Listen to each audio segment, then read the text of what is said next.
Përshëndetje të nderuar miqtë e mi, ja ku po takohemi me një rrëfim të jetës. Sot pranë jush do të sjell një rrëfim shumë të dhimbshëm, një rrëfim të ndjerë, lotët e një gurbetqari, jeta në gurbet. Këtë rrëfim një djalë ma ka shkruar me shumë shpirt. Janë fjalë zemre që nuk ja thot edhe nënës së tij, por i mban të fshehura në shpirt të vet. Nuk e haroj ditën kur u nisa, ishte mëngjes i ftohtë, por zemra ime ishte më e ftohtë se ajri jashtë. Nëna më kishte përgatitur një çantë të vogël me ushqime. Si të isha ende një fëmijë, ndërsa babai rinte në heshtje, duke e pirë cigaren e fundit para se mua të më përcillte. Nuk fliste shumë, por sytë e tij tregonin gjithçka. Motra më përqafoi fort edhe më tha, pa marrë parasysh ku shkon, mos e haro se kush je. Unë buzëqesha, një buzëqeshje e shtirur, sepse brënda meje kishte frikë. Po largohesha për herë të parë drejt një vendi të huaj pa e ditur se çfarë në të vërtet mua më priste. Po një gjë e dija, po shkoja për familjen time. Po shkoja që ata të jetonin më mirë. Kur arrita në gurbet, gjithçka më dukej e huaj. Gjuha, njerëzit, rrugët, madje edhe ajri. Ditët e para ishin shumë ditë të rënda.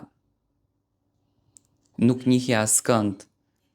Netët i kaloja duke e parë tavanin e duke menduar për shtëpinë edhe për zërin e nënës, por edhe për darkat familjare.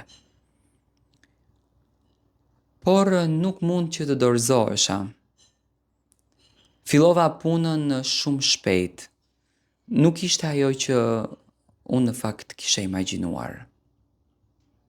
Punë e rëndë fizike, orë shumë të gjata, lodhje që të hynte deri në palcë. Në mëngjes zgjohesha para diellit edhe kthehesha në darkë, kur trupi më dridhej nga raskapitja. Punoja si një qen, por askujt nuk i thoja. Çdo ditë më dukej një luftë. Duart më ishin mbushur me plak. Shpinën me zi e mbaja drejt. Ndonjëherë më dukej sikur nuk isha më unë, sikur kisha humbur diku mes punës edhe lodhjes. Por kur vinte momenti të flisja me familjen, gjithçka ndryshonte. Hë birë si je? Më pyeste nëna me zë të butë. Shumë mirë jam, i thoja, mos u mërzit.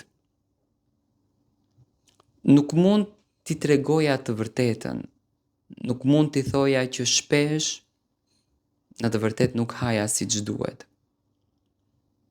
Që kishte ditë kur nuk ndihesha më i fortë, por ndihesha krejtësisht i thyer.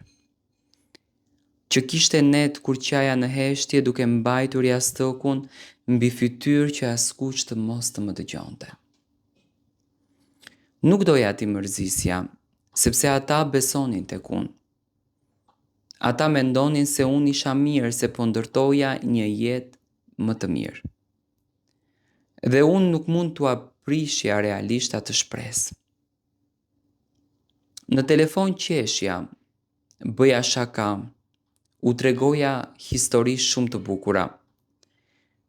Edhe pse në thelb shumica nuk ishin të vërteta. Nuk kam kohë të dalë shumë, jam shumë i zënë me punë, thoja. Por e vërteta ishte se nuk kisha as energjinë më për të jetuar e jo më për të dalë. Shpesh më merrte malli aq shumë sa më dukej sikur zemra do të më çahej në dysh. Do të doja të isha aty në shtëpi, të ulesha në tavolin me familjen dhe të dëgjoja zërat e tyre. Të ndjeja ngrohtësinë e shtëpisë. Por në vend të kësaj, isha i vetëm. Në një dhomë të vogël me mure të ftohta ku as zëri im nuk dukej sikur më përkiste mua.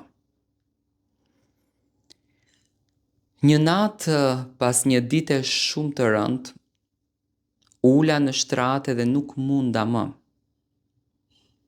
Lotët më dolën vetë. Nuk i ndala. Qava si fëmijë. Qava për lodhjen, për vetmin dhe për mungesën e familjes. Por të nesërmen u zgjova përsëri dhe shkova në punë, sepse nuk kisha një zgjidhje tjetër. Sepse dikush duhej që të sakrifikonte dhe ai dikush realisht isha unë. Kaluan muaj, pastaj dhe vite. U mësova me lodhjen, por nuk u mësova kur me mallin. Çdo ditë ishte një betejë mes trupit edhe mes shpirtit. Dërgoja para në shtëpi dhe kur nëna më thoshte na ke bërë krenar birë. Mua më mbusheshin sytë me lotë, por nuk i lija të më binin. Sepse unë nuk doja të isha djali që ankohet, doja të isha djali që e mban familjen. Por e vërteta është se edhe ai djalë lodhet, edhe ai djalë qan, edhe ai djalë ka nevojë për një përqafim. Sot pas kaq kohësh ende nuk ua kam treguar të vërtetën. Ende u them që jam shumë mirë, ende buzëqesh në telefon, edhe kur nuk kam fuqi as që të flas. Sepse dashuria për familjen time është më e madhe se çdo dhimbje. Dhe ndoshta një ditë kur të kthehem në shtëpi, do t'ulem me ta dhe do t'u tregoj gjithçka. Do t'u tregoj për netët pa gjumë, për lodhjen, për lotët që nuk i kam parë kur. Por deri atëherë unë do të vazhdoj në heshtje, si çdo djalë në gurbet, që qan vetëm por lufton çdo ditë për atë që realisht e do.